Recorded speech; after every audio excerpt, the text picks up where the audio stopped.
Hello बच्चों, स्वागत है आप सभी का हमारे एम क्लासेस के यूट्यूब चैनल पर। हम पढ़ रहे हैं ऑर्गेनिक केमिस्ट्री का पहला chapter halo alkane and hello arene. तो आज हम स्टार्ट करने वाले हैं chemical reactions of hello arenes. आज का हमारा जो टॉपिक है वो क्या है? Chemical reactions of hello arenes. तो हेलो एरीन्स की जो केमिकल रिएक्शंस हैं वो हम पढ़ने वाले हैं।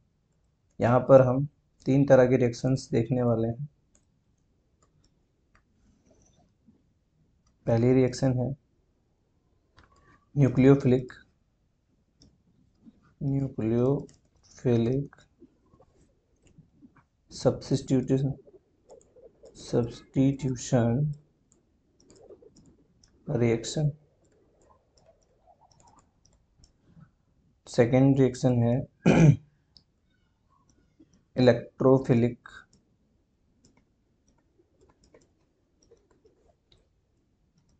Substitution reaction. और थर्ड जो रिएक्शन है वो विद मेटल्स। ये तीन रिएक्शंस हैं जिसमें हम पढ़ने वाले हैं।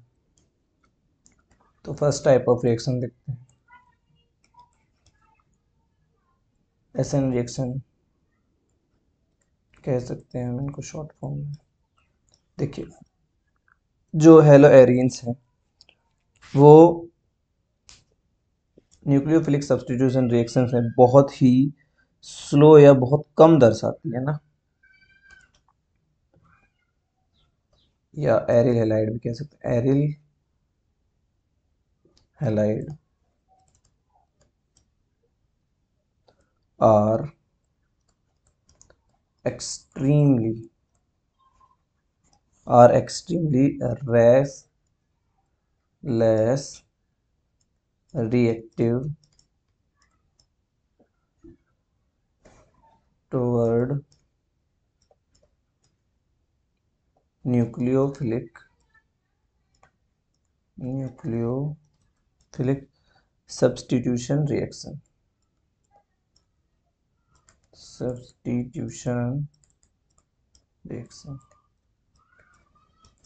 तो न्यूक्लियोफिलिक सब्स्टिट्यूशन रिएक्शन के लिए बहुत ही लेस रिएक्टिव होते हैं। कौन?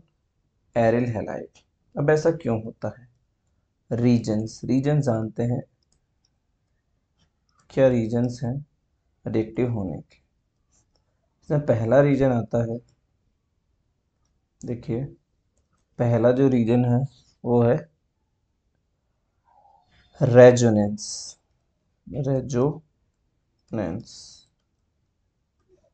इफेक्ट। तो एल्किल हैलाइड या एरिल हैलाइड, एल्किल हैलाइड नहीं सॉरी, एरिल हैलाइड जो होते हैं वो रेजोनेंस शो करते हैं। कैसे करते हैं? देखिए यहाँ पर रेजोनेंस देख लेते हैं। ये है एरिल हैलाइड की स्ट्रक्चर। यहाँ पर डबल बॉन्ड, इस तरह से यहाँ एक डबल बॉन्ड ये हो जाता है, एक डबल बॉन्ड ये हो जाता है। और यहाँ Cl है, Cl के पास हम जानते हैं तीन लोन पेयर होते हैं, 1 2 एंड 3। अब क्या होता है कि जो ये लोन पेयर है, ये इसके जो इलेक्ट्रॉन है वो बेंजीन रिंग में एंटर कर जाते हैं इस तरह से। और ये जो इस बॉन्ड के इलेक्ट्रॉन है ये यहाँ आ जाते हैं, तो हमको इस तरह की स्ट्रक्चर देखने को मिलती है।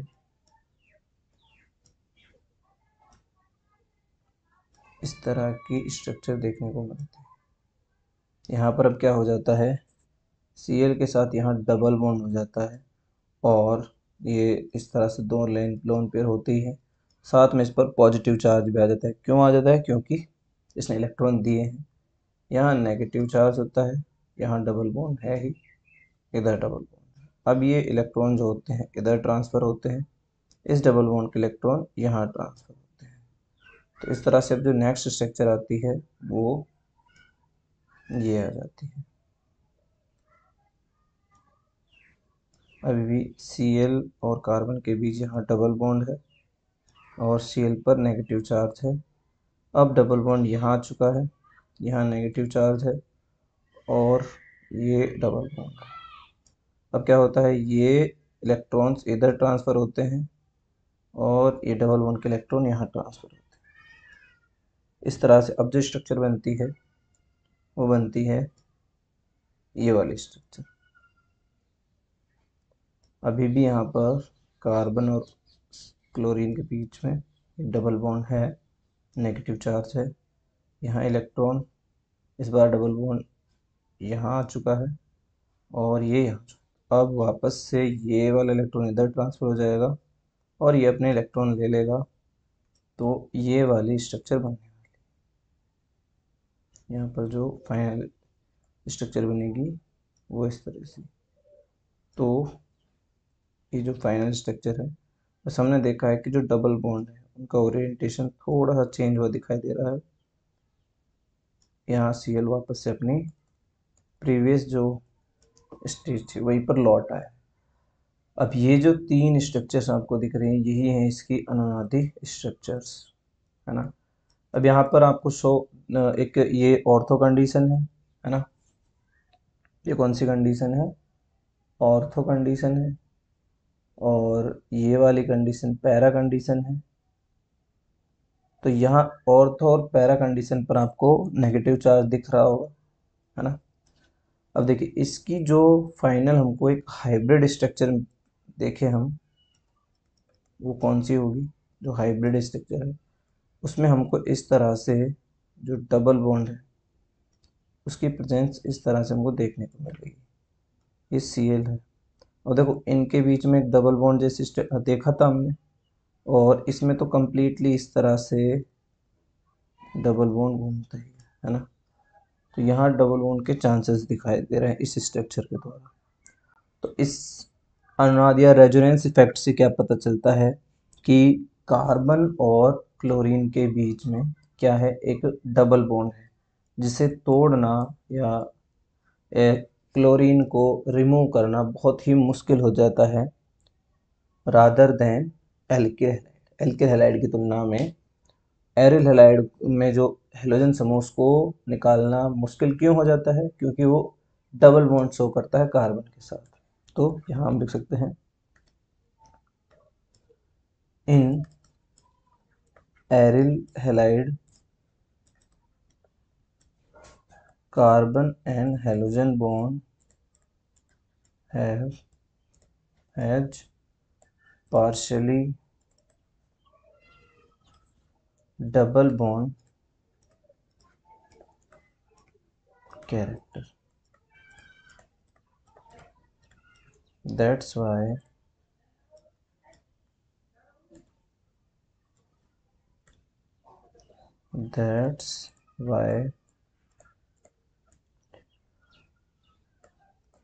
halogen atom cannot remove easily। इसीलिए हम हेलोजन एटम को इजीली रिमूव नहीं कर सकते और ये जो रिएक्शन है वो आसानी से नहीं हो पाती। ये पहला हमारा रीजन है। रेजोनेंस किस तरह से है, यहाँ पर रेजोनेंस में जो क्लोरीन है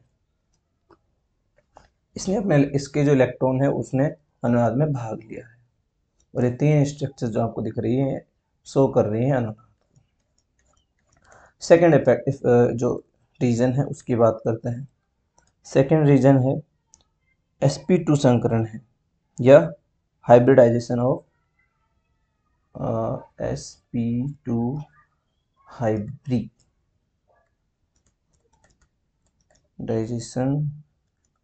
of carbon halogen bond in aryl halide.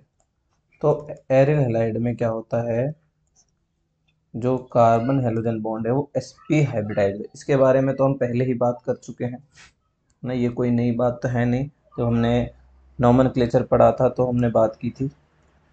तो हम जानते हैं जो बेंजीन रिंग है इसका जो प्रत्येक कार्बन है वो कैसा होता है, each carbon of benzene are कैसा होता है, sp2 हाइब्रिडाइज होता है। तो सभी के सभी कार्बन sp2 होते हैं, ये भी sp2 होता है, ये भी sp2 होता है, ये भी sp2 होता है, और ये भी sp2 है, और ये भी। तो सभी के सभी कार्बन sp2 संकरित या हाइब्रिडाइजेशन शो करते हैं। अब देखो क्या होता है कि जैसे जैसे जैसे ये sp संकरण होता है, फिर sp2 संकरण होता है, और फिर sp3 संकरण होता है। देखिए इस तरह से जैसे जैसे s कैरेक्टर इंक्रीज होते जाते हैं, क्या होते जाते हैं, इंक्रीज होते जाते हैं, तो जो इलेक्ट्रो नेगेटिविटी वो भी इंक्रीज होती जाती है, किसकी, कार्बन की, है ना। तो एस कैरेक्टर के इंक्रीज होने से इलेक्ट्रोनेगेटिविटी इंक्रीज होती है कार्बन की, इसमें hybridisation,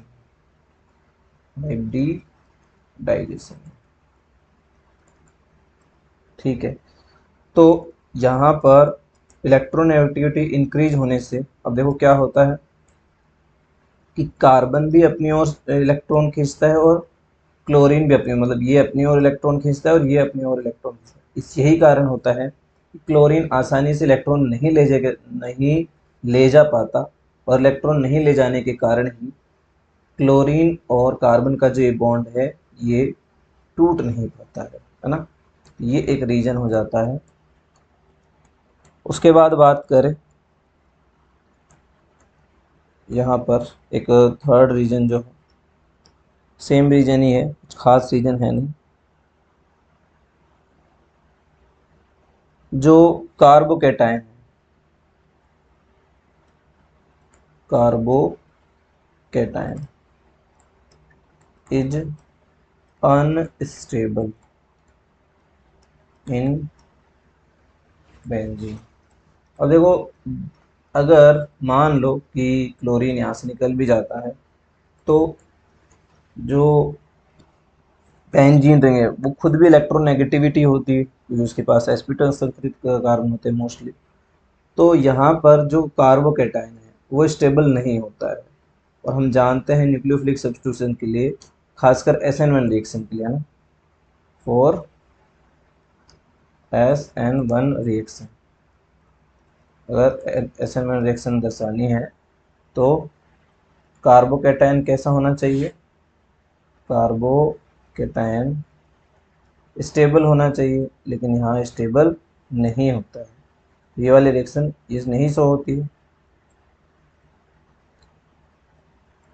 it is not perform, ये परफॉर्म नहीं कर पाती। तो ये एक रीजन हो जाता है।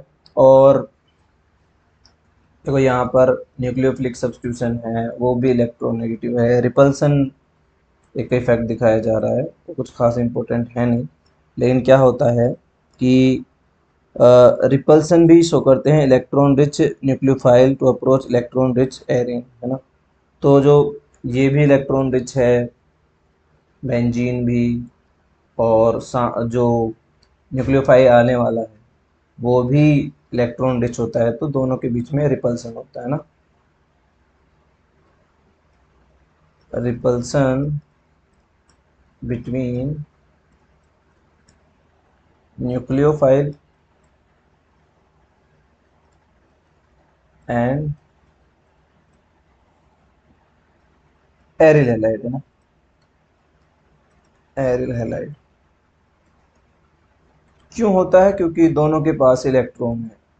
यहाँ पर बेंजीन रिंग भी इलेक्ट्रॉन रिच होती है, और जिसके पास हम देख सकते हैं क्लोरीन के पास भी इलेक्ट्रॉन्स हैं, सभी इलेक्ट्रॉन रिच हैं, और एक इलेक्ट्रॉन रिच न्यूक्लियोफाइल ही अटैक करता है, तो दोनों के बीच में रिपल्सन हो जाता है, उसके कारण भी रिएक्शन नहीं हो पाती। लेकिन फिर भी अगर रिएक्शन कराने तो रिएक्शन बहुत ही हाइपर जो कंडीशन है उनमें ही हमको करानी पड़ेगी। देखिए किस तरह की कंडीशंस में रिएक्शन होती हैं, जिसमें अब कुछ देख लो फिलिक सब्स्टिट्यूशन रिएक्शंस हैं वो किस तरह से हो रहे हैं उनके बारे में देखते हैं।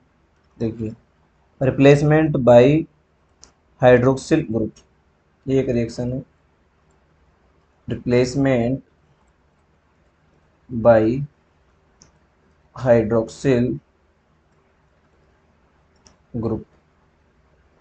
अब देखिए यहाँ पर हाइड्रोक्सिल ग्रुप कैसे, जो क्लोरीन है इसको या क्लोराइड आयन इसको कैसे रिप्लेस करता है, ये बहुत ही हाई कंडीशंस में होता है। देखिए ये हमारा हेलो एरिन हो जाएगा।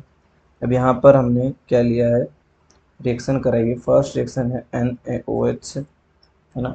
अब यहाँ पर जो ये NaOH से रिएक्शन हो रही है बहुत ही ज़्यादा हाई कंडीशन में, जैसे 623 केल्विन एंड 300 ATM प्रेशर है ना। ये टेम्परेचर है और ये क्या है, प्रेशर है। इतने ज़्यादा प्रेशर और इतने ज़्यादा टेम्परेचर में ये रिएक्शन होती है, तब जाके कहीं जो ये क्लोरीन है ये रिमूव होता है और एक इंटरमीडिएट यहाँ बन जाता है।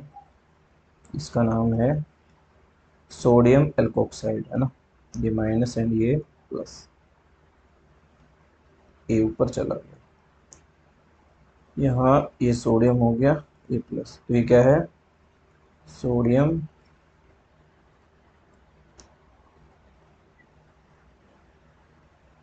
Aryl oxide. यहाँ से आगे रिएक्शन जो होती है वो डाइल्यूट एसिड की प्रेजेंस में होती है। जैसे HCl हम ले लेते हैं, कोई एसिड है, यहाँ से H प्लस मिल जाता है और हमको फिनॉल मिल जाती है।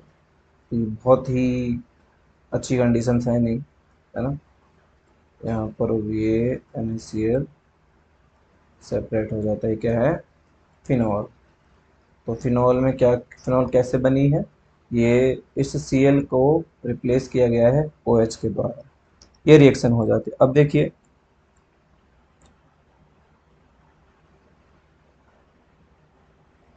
जो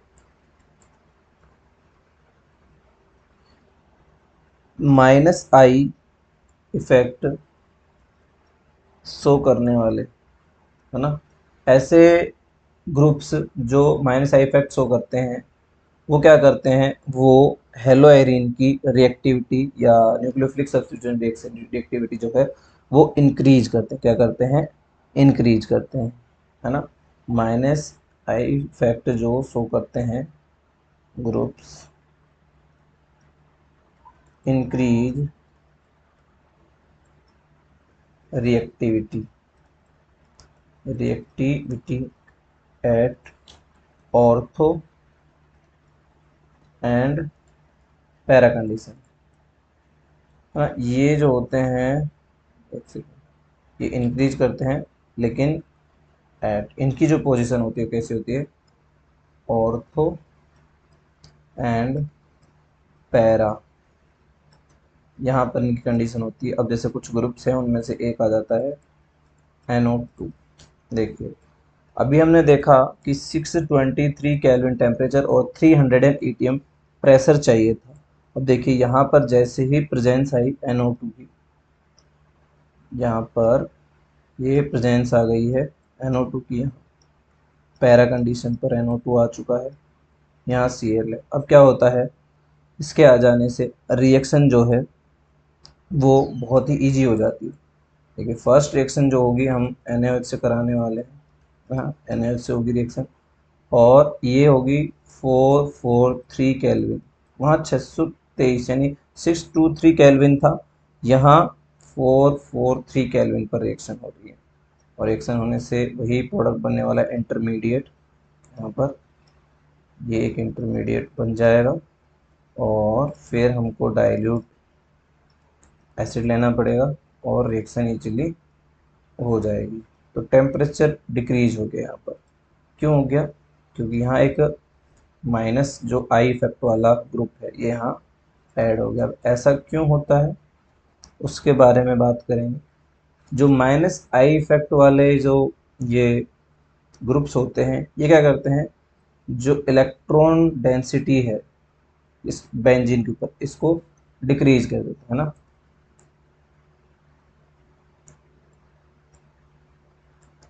इलेक्ट्रॉन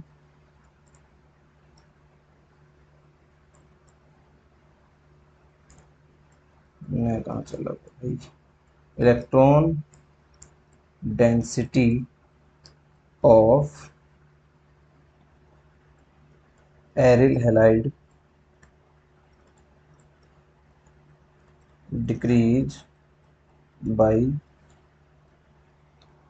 माइनस आई इफेक्ट या माइनस आई ग्रुप्स। ऐसे ग्रुप्स क्या करते हैं जो माइनस आई इफेक्ट शो करते हैं। अब देखिए माइनस आई इफेक्ट के बारे में बात करोगे तो ऐसे माइनस आई इफेक्ट ऐसे सच groups which have tendency to attract electron their side।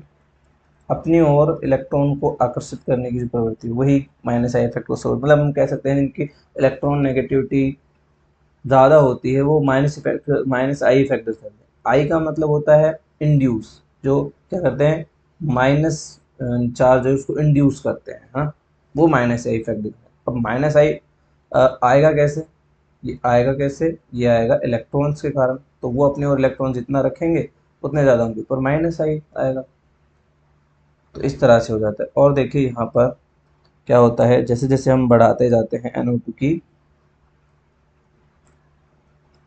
Concentration, यहाँ पर हमने एक बार NO2 इधर ऑर्थो पर भी लगा दिया, पैरा पर पहले लगाया ही था। यहाँ क्लोरीन, तो जब रिएक्शन कराई गई है ना फर्स्ट NaOH से, इस बार देख रही है टेम्परेचर 368 केल्विन रह गया, तो और टेम्परेचर डिक्रीज हो जाता है और फिर से वही इंटरमीडिएट कंपाउंड, फिर वही हमको डाइल्यूट HCl एंड ये हमारा फिनॉल यहाँ बन जाएगा।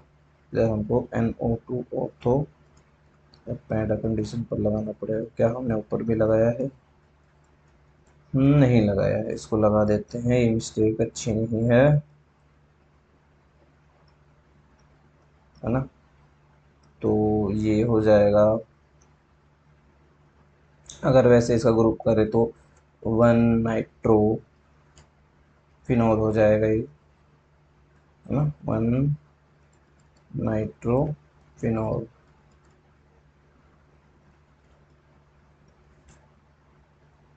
बाकी अगर हम OH को भी नंबर देंगे तो फिर फिनॉल नहीं रहेगा ये।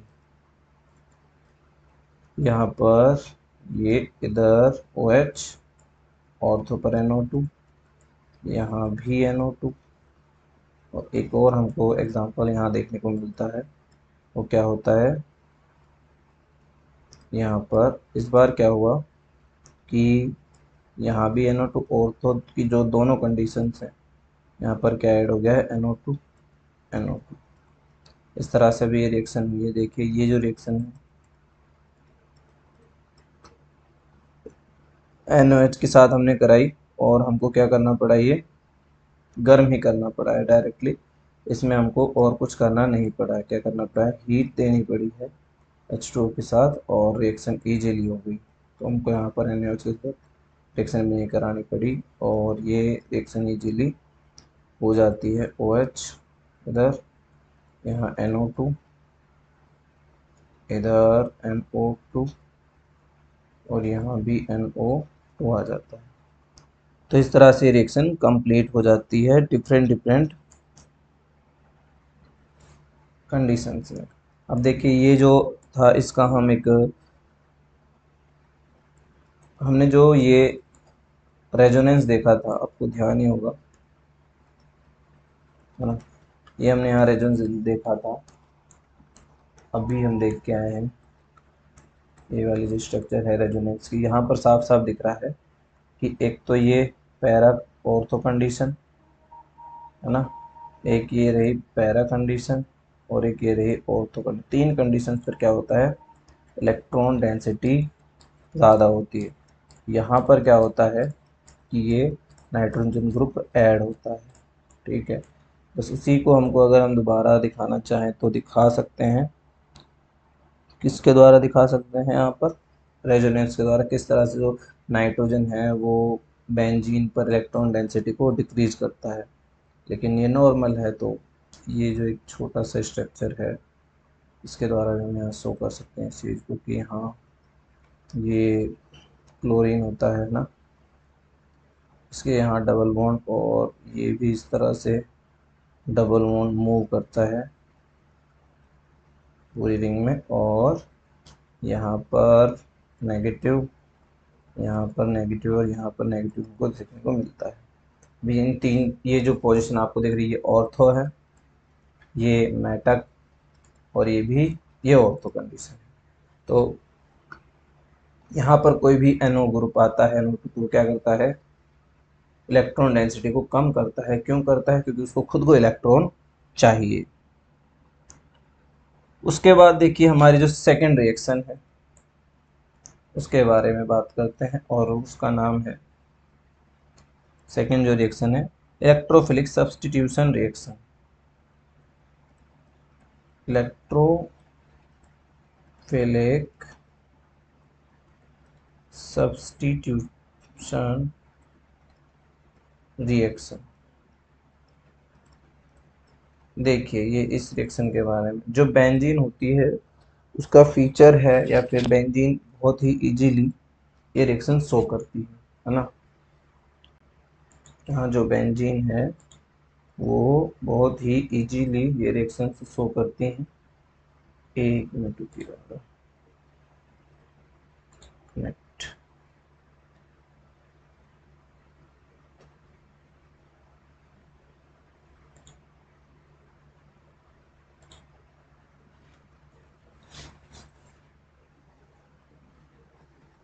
एक मिनट वेट कीजिएगा।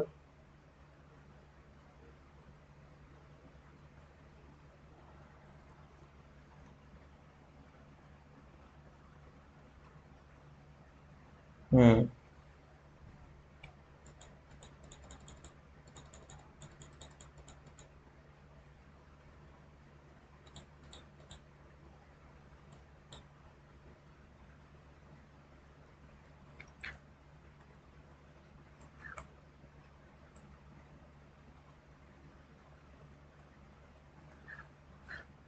तो इलेक्ट्रोफिलिक सब्स्टिट्यूशन के बारे में बात कर रहे थे। तो जो बेंजीन होती है, बेंजीन सो इलेक्ट्रोफिलिक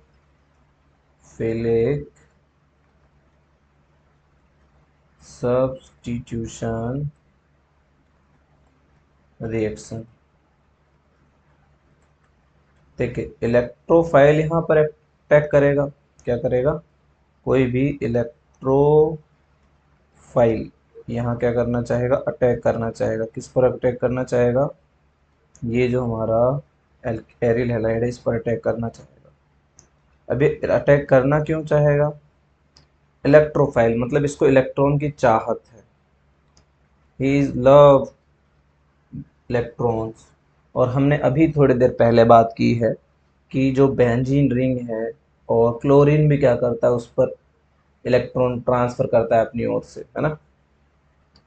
तो ये क्या करते हैं, ये भी इलेक्ट्रॉन डेंसिटी इंक्रीज कर रहा है, सॉरी यहाँ पर ये इंक्रीज कर रहा है, ये माइनस इफेक्ट शो करता है, लेकिन यहाँ पर क्योंकि ये अनुनाद में इसके इलेक्ट्रॉन इन्वॉल्व हो जाते हैं, थोड़ा सा हम वो वाला, इसके दो इफेक्ट होते हैं ना, जो ये क्लोरीन है बेंजीन में, एक प्लस एम और एक माइनस एम इफेक्ट शो करता है, sorry minus I effect show करता है, दो इफेक्ट शो करता है ये। प्लस एम मतलब इलेक्ट्रॉन को, अपने जो इलेक्ट्रॉन उसके अनुनाद में ट्रांसफर कर, मीजोमेरिक इफेक्ट होता है। और माइनस आई मीन होता है इलेक्ट्रॉन को अपनी ओर अट्रैक्ट करना। तो ये अट्रैक्ट करने के कारण ही वो जो रिएक्शन वो नहीं हो पाई थी, न्यूक्लियोफिलिक सब्स्टिट्यूशन रिएक्शन, है ना। तो यहाँ पर इलेक्ट्रोफाइल आएगा, इलेक्ट्रॉन लेना, हम इलेक्ट्रोफाइल के बारे में बात कर रहे थे। इलेक्ट्रोफाइल आता है, इस पर अटैक करता है ताकि वो इलेक्ट्रॉन ले सके, है ना। और अभी जो पिछली रिएक्शन है उसमें हमने बात की थी कि जो ये वाली स्ट्रक्चर थी, हमने देखा था कि ये जो Cl है ये यहाँ पर इस तरह से ये डबल बॉन्ड शो करता है। ये ऑर्थो कंडीशन, पैरा कंडीशन, ना यहाँ भी ऑर्थो कंडीशन पर क्या होता है, ये ऑर्थो और पैरा कंडीशन पर नेगेटिव चार्ज जो है या इलेक्ट्रॉन डेंसिटी इंक्रीज करता है। इसलिए यहाँ पर क्या होता है, क्लोरीन लिख देते हैं, chlorine is ortho and para directional for electrophile in aryl halide. तो एरिल हैलाइड में जो क्लोरीन होता है वो कैसा होता है, वो होता है ऑर्थो एंड पैरा डायरेक्शनल होता है। क्यों होता है, ये हमने अनुनाद से देखा है कि रेजोनेंस से हमने ये चीज़ देखी है कि यहाँ पर ऑर्थो एंड पैरा कंडीशन पर इलेक्ट्रॉन डेंसिटी ये इंक्रीज करता है, और इलेक्ट्रोफाइल को क्या चाहिए, इलेक्ट्रॉन चाहिए। इसीलिए वो इलेक्ट्रॉन के लिए भागा दौड़ा आता है, कहाँ पर, कहाँ पर आता है, ऑर्थो एंड पैरा कंडीशन पर। तो ये आसानी से रिएक्शन दर्शाते हैं।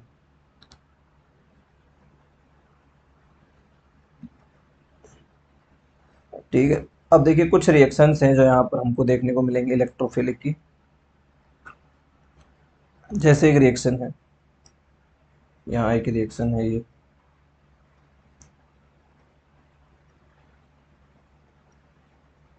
ये एक रिएक्शन है, ये हमारा क्लोरीन है, ये Cl2 है। देखो ये जो रिएक्शन हो रही है, ये एनहाइड्रस FeCl2Cl3 की प्रेजेंस में हो रही है ना, FeCl3 की प्रेजेंस में हो रही है रिएक्शन।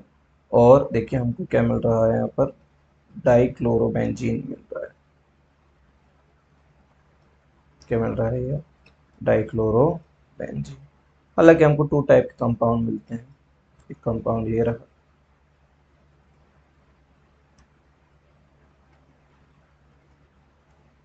यहाँ पर ये वाला जो ऑर्थोडाई क्लोरोबेंजीन है ना, ये क्या है, ये माइनर होता है, जबकि ऑर्थो एंड पैरा, है ना, सॉरी, पैरा कंडीशन में पैरा डाई क्लोरोबेंजीन जो है, ये क्या है हमारा मेन या मेजर प्रोडक्ट होता है। ये इसी क्रिस्टल स्ट्रक्चर पर डिपेंड करता है ना। उसके बाद बात करें, अब यहाँ पर एक चीज़ आपने नोटिस की होगी कि यहाँ पर ये एनहाइड्रस FeCl3 लिया गया है, रिएजेंट का काम करता है।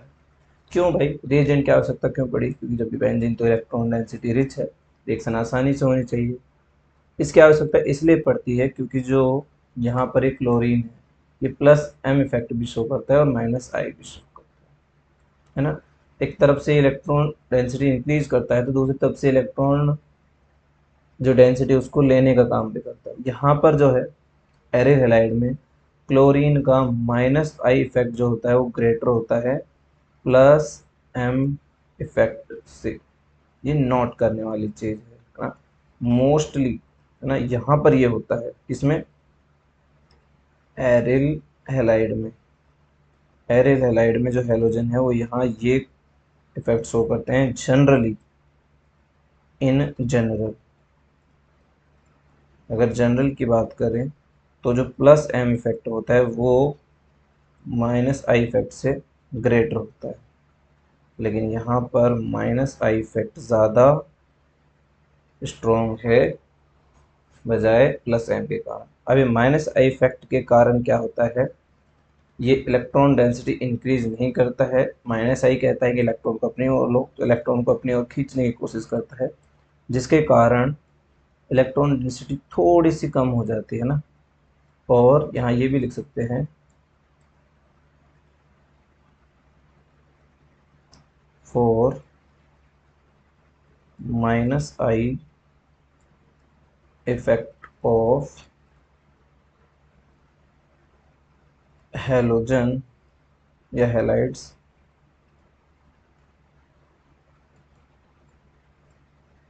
Minus I effect of halides deactivate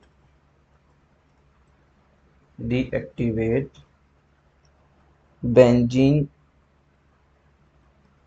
ring for electrophile के लिए इसको डीएक्टिवेट करते हैं, है ना।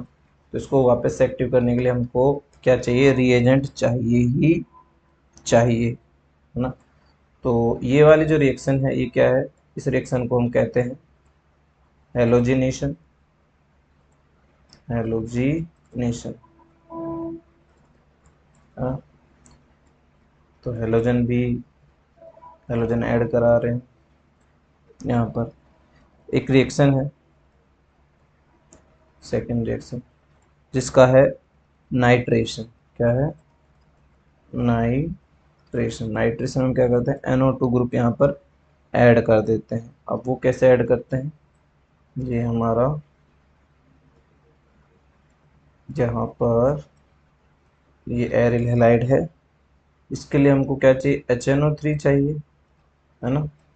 साथ में हमको concentrated concentrated H2SO sulphuric acid चाहिए, उसकी प्रेजेंस में रिएक्शन होगी और हमको फिर दो तरह के कंपाउंड यहाँ मिलने वाले हैं। एक होगा ऑर्थो पर नाइट्रो और एक होगा पैरा पर नाइट्रो ग्रुप यहाँ रहने वाला है। ये पैरा पर नाइट्रो ग्रुप रहने वाला है, ये मेजर रहेगा और ये माइनर रहने वाला है। IUPAC नेम आपको देने हैं, आप सीख चुके हो IUPAC नाम देना। उसके बाद देखिए एक और रिएक्शन जो है, थर्ड रिएक्शन है, ये सल्फोनेशन है। क्या है, सल्फोनेशन। सल्फोनेशन देखिए ऑप्शन, यहाँ पर ये एरिल हैलाइड है, एरिल हैलाइड। और हमने रिएक्शन यहाँ पर कराई है सिंपली कंसनट्रेटेड H2SO4 से, और ये हीट कर दिया हमने इसको, और रिएक्शन कराने पर हमको भी वही दो कंपाउंड मिलने वाले हैं। एक कंपाउंड मिल जाता है यहाँ पर, यहाँ Cl है, और ये SO3H यहाँ पर आ जाता है, और ये यहाँ पर आ जाता है Cl है ही, यहाँ भी SO3H। अब देखिए इसका नाम थोड़ा सा चेंज हो जाएगा, क्योंकि SO3H एक अम्लीय ग्रुप है, तो यहाँ पर जो भी कोई एसिड ग्रुप होता है वो फिर क्या करता है, लीड करता है कंपाउंड को, वो मुख्य बन जाता है। इसलिए यहाँ पर जो नाम भी हो जाएगा वो क्या हो जाएगा, two chloro two chloro benzene sulphonic acid, benzene sulphonic acid. और यहाँ पर four chloro benzene sulphonic acid. तो इस तरह से दो तरह के कंपाउंड हमको मिलने वाले हैं। ये कंपाउंड माइनर रहने वाला है और ये मेजर रहने वाला है। यहाँ पर थोड़ा सा रिपल्सन होता है, इसीलिए माइनर ही बनता है। फिर देखिए और है हमारे पास रिएक्शंस। फ्रीडेल क्राफ्ट रिएक्शन होती है जिसमें हमको क्या करना होता है, दो तरह के ग्रुप ऐड होते हैं, एल्कलाइजेशन और एसिटाइलेशन होता है यहाँ पर, और कुछ खास नहीं होता है। फोर्थ रिएक्शन भी हम इसको कह सकते हैं। ये क्या है, Friedel craft, Friedel craft reaction. देखिए फ्रीडेल क्राफ्ट रिएक्शन, इसमें फर्स्ट आ जाता है एल्केलाइलेशन, एल्काइलेशन। फर्स्ट है एल्काइलेशन। देखिए एल्काइलेशन में क्या होता है, एल्काइलेशन में यहाँ पर एल्किल ग्रुप ऐड होता है। इस पर क्या होता है, एल्किल ग्रुप ऐड हो जाता है। तो ये यहाँ Cl, एक हमने एक और एल्किल ग्रुप ले लिया है, एल्किल हैलाइड के साथ रिएक्शन हो रही है, लेकिन प्रेजेंस हमको चाहिए एनहाइड्रस AlCl3। ठीक है, तो ये ग्रुप लेने के कारण, ये रिएजेंट लेने के कारण हमको ये मिल गया। वही दो तरह के प्रोडक्ट यहाँ हमको मिलने वाले हैं। एक ऑर्थो के कंडीशन पर मिलेगा हमको CH3, ये Cl, और एक हमको पैरा कंडीशन पर मिल जाएगा प्लस पैरा कंडीशन पर, इस तरह से Cl CH3। एंड यहाँ पर अब एसाइलेशन है, सेकंड जो है वो क्या है, एसाइलेशन है। देखिए इसमें क्या होता है, ये हमारी वापस से एरिल हैलाइड है, एरिल हैलाइड के साथ रिएक्शन है, प्लस यहाँ पर हमने लिया हुआ है CH3COCl, इसको हम अम्ल या एसिड हैलाइड भी बोलते हैं इसको। यहाँ भी हमको क्या चाहिए, एनहाइड्रस AlCl3 चाहिए, और हमको वही दो तरह के कंपाउंड यहाँ मिलने वाले हैं। और इस तरह से ये क्या हो जाता है, एसिल ग्रुप यहाँ ऐड हो जाता है, एक बार ऑर्थो कंडीशन पर और एक बार ऐड हो जाता है पैरा कंडीशन पर। ये यहाँ पर ग्रुप ऐड हो गया, ये CH3 हो गया। ठीक है, तो ये आपको कीटोन जैसा दिख रहा होगा। देखिए इसका नाम क्या हो जाएगा, two chloro, ketone group main हो जाता है, two chloro, two chloro acetophenone, acetophenone. और यहाँ पर हो जाएगा फोर क्लोरो एसिटोफिनोन। ये दो तरह के कंपाउंड यहाँ बन जाते हैं। तो ये हमारी इलेक्ट्रोफिलिक सब्स्टिट्यूशन रिएक्शंस हैं जो यहाँ कंप्लीट होती हैं, है ना। हमने देखा कि इलेक्ट्रोफिलिक सब्स्टिट्यूशन रिएक्शन ये शो करते हैं और इजीली शो करते हैं, लेकिन एल्किल हैलाइड इजीली शो नहीं करते हैं। और उसका रीज़न है, जो हेलोजन ग्रुप्स हैं वो -I और +M इफेक्ट दर्शाते हैं। माइनस इफेक्ट यहाँ ग्रेटर होता है +M से, और -I इफेक्ट के कारण ही क्या होता है, ये जो हैलाइड्स होते हैं वो बेंजीन रिंग को डीएक्टिवेट कर देते हैं, इसके लिए इलेक्ट्रोफाइल के लिए, इसलिए हमको रीजेंट लेना पड़ता है ना, इजीली रिएक्शन नहीं होती है।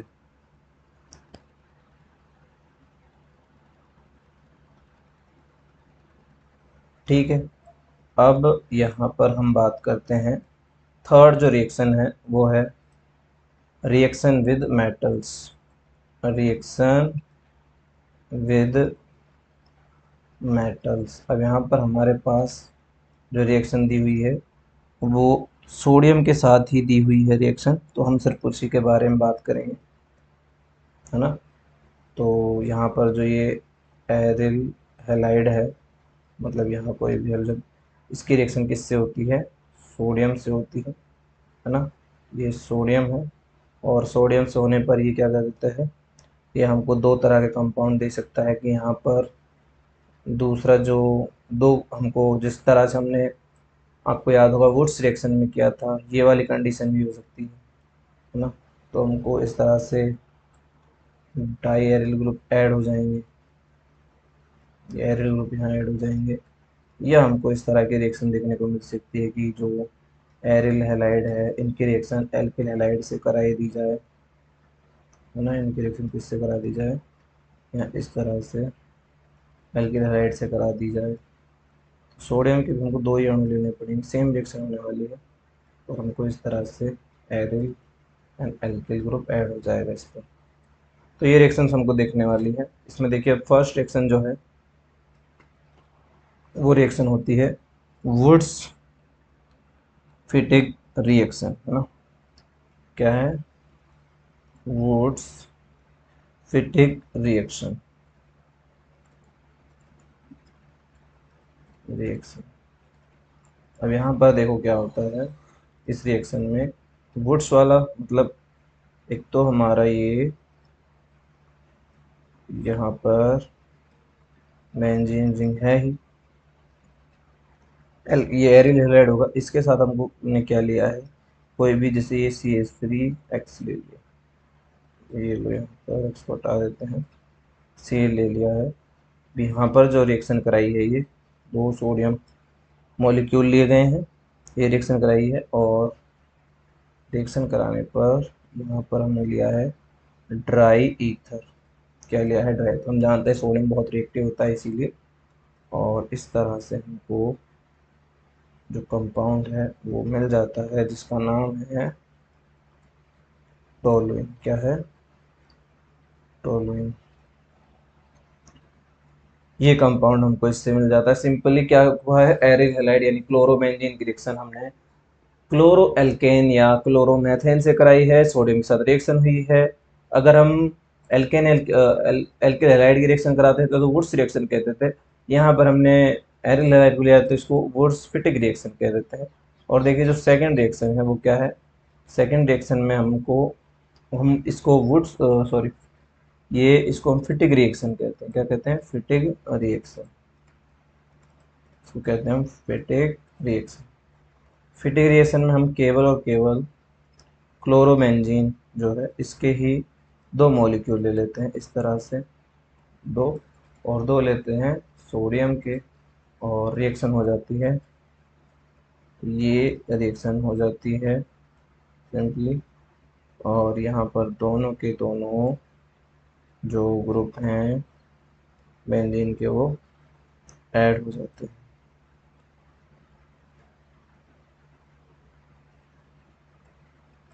इस तरह से, है ना, और ये बन जाता है डाई फेनिल। तो ये हाइड्रोकार्बन इस तरह से बन जाते हैं, और यहाँ से बाय प्रोडक्ट के रूप में 2NaCl निकल भी जाता है। तो ये मेटल्स के साथ रिएक्शंस थी, है ना। तो आज हमने जो एरिल हैलाइड हैं उनकी केमिकल रिएक्शंस भी देख लें। तीन तरह की केमिकल रिएक्शंस थी। एक बार हल्का सा मैं आपको रिवीजन करा देता हूँ कि कुछ चीज़ें अगर आपको माइंड में क्लियर ना हुई हो या फिर आपको कुछ डाउट्स है तो आप कमेंट बॉक्स में पूछ सकते हो, आपको डेफिनेटली आंसर मिलेगा। लेकिन फिर भी एक छोटी सी रिकैप कर देते हैं इसको। देखिए यहाँ पर हमने ये रेजोनेंस स्ट्रक्चर भी बनाई थी। ये थी हेलो एल्केन हेलो एरिन, हमारा चैप्टर चल ही रहा है। Chemical reaction of hello Erin three types की थी, न्यूक्लियोफिलिक थी, इलेक्ट्रोफिलिक थी और मेटल्स के साथ थी। अब देखिए जो न्यूक्लियोफिलिक रिएक्शंस हैं वो बहुत ही लेस रिएक्टिव होती हैं, एरिल हैलाइड तो बहुत कम रिएक्शन शो करते हैं। इसके पीछे का रीजन हम देखा था रेजोनेंस इफेक्ट था। रेजोनेंस इफेक्ट से क्या होता है, कार्बन और क्लोरीन के बीच में पार्शली डबल बॉन्ड आ जाता है, तो उसे तोड़ना बड़ा मुश्किल होता है, इजीली नहीं होता है। जैसे हमने एल्किल हैलाइड में आसानी से टूट गया था, यहाँ नहीं टूट पाता है, इसीलिए ये इस रिएक्शन को शो नहीं करते हैं। दूसरा हमने देखा था हाइब्रिडाइजेशन। हम जानते हैं बेंजीन रिंग का every carbon of benzene ring is sp2 hybridisation show करता है। sp2 हाइब्रिडाइजेशन में क्या होता है कि जो कार्बन होता है मोर इलेक्ट्रोनेगेटिविटी शो करता है बजाय sp3 हाइब्रिडाइजेशन के, इसीलिए ये भी अपनी ओर इलेक्ट्रॉन खींचता है और क्लोरीन भी अपनी ओर इलेक्ट्रॉन खींचता है। तो क्लोरीन आसानी से इलेक्ट्रॉन नहीं ले जा पाता, और वो आसानी से रिमूव नहीं हो पाता। फिर एक रिएजन होता है कि कार्बोकाटायन जो है, मतलब इससे बनने वाले कार्बोटायन अनस्टेबल होते हैं, वो भी क्लोरीन के कारण ही होता है या फिर हेलोजन के कारण होता है, वो स्टेबल नहीं होने देते हैं। और जो बेंजीन रिंग होती है या एरिल हैलाइड होता है, उन पर इलेक्ट्रोनेगेटिव ऑलरेडी ज़्यादा होती है, सॉरी इलेक्ट्रो डेंसिटी ज़्यादा होती है। जो न्यूक्लियोफाइल आता है वो भी इलेक्ट्रॉन लेके आता है, दोनों के बीच में रिपल्सन होता है, वो एक रीजन बन जाता है। फिर हमने रिएक्शन देखी थी तो हमने देखा बहुत ज़्यादा क्या चाहिए यहाँ पर, टेम्परेचर चाहिए, बहुत ज़्यादा प्रेशर चाहिए। टेम्परेचर क्यों चाहिए? क्योंकि ये आसानी से तो ब्रेक होने वाला है नहीं, इसको ब्रेक करना है तो हमको टेम्परेचर ही बढ़ाना पड़ेगा। टेम्परेचर बढ़ाने पर और डाइल्यूट HCl से रिएक्शन कराने पर रिएक्शन हो जाती है ना। हमने बात भी की थी कि माइनस आई इफेक्ट शो करता है, और माइनस आई इफेक्ट के बारे में हमने बात भी की थी, और माइनस आई इफेक्ट के कारण जो क्लोरीन होता है वो ortho and para condition para directional होता है। तो यहाँ पर जब हम न्यूक्लियोफिलिक कराते भी हैं, जैसे हमने NO2 का ऐड किया है, सॉरी यहाँ पर हमने ये जो माइनस आई शो करने वाले ग्रुप्स होते हैं वो वहाँ पर ऐड होते हैं ऑर्थो और पैरा कंडीशन पर, वो भी क्लोरीन का। क्लोरीन क्या होता है यहाँ पर, ऑर्थो एंड पैरा डायरेक्शनल होता है। और इस तरह से हम देखा कि जब भी कोई माइनस आई ग्रुप इफेक्ट वाला जो ग्रुप है वो ऐड होता है एरिल हैलाइड पर, तो जो न्यूक्लियोफिलिक सब्स्टिट्यूशन रिएक्शन है उसकी रिएक्टिविटी बढ़ा देता है। क्यों बढ़ा देता है? क्योंकि जो नेगेटिव चार्ज होता है ये उसको अपनी ओर ले, मतलब इसको इलेक्ट्रॉन चाहिए, इलेक्ट्रॉन ये खुद ले लेता है, तो उसके जो स्टेबिलिटी उसको और इंक्रीज कर देता है ना। और साथ में क्या करता है, बेंजीन रिंग पर इलेक्ट्रॉन डेंसिटी को कम कर देता है। क्यों कर देता है? तो उसको खुद को इलेक्ट्रॉन चाहिए होते हैं, भूखा होता है वो इलेक्ट्रॉन का, है ना।